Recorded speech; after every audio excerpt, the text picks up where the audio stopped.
আজকে বাজার থেকে একটু মাছের তেল এনেছিল। তেলটা দেখুন পরিষ্কার।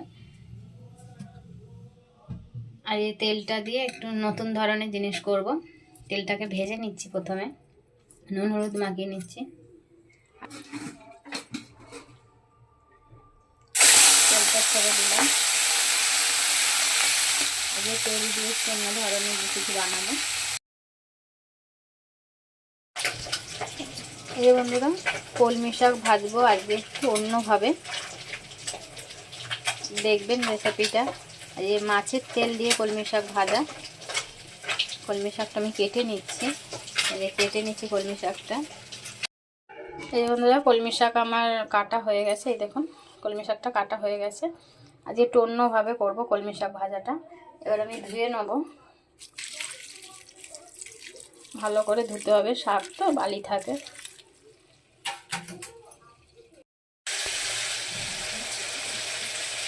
এই যে বন্ধুরা, শাক ভাজার জন্য পেঁয়াজ কুচি, লঙ্কা কুচি আর রসুন কুচি নিয়ে নিয়েছি আমি।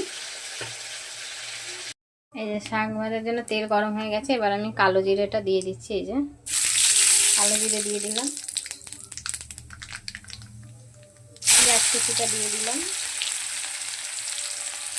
লঙ্কা কুচি অল্প দিয়ে দিলাম, রসুন কুচি দিয়ে দিলাম,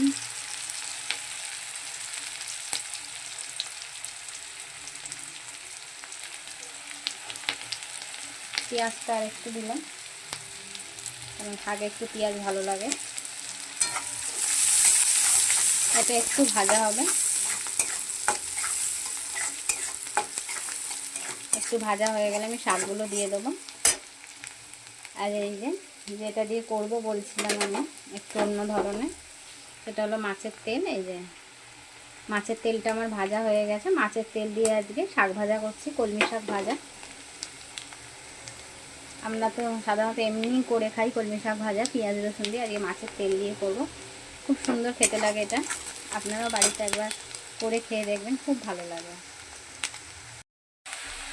পেঁয়াজটা আমার ভাজা হয়ে গেছে। এবার আমি শাকগুলো দিয়ে দিচ্ছি।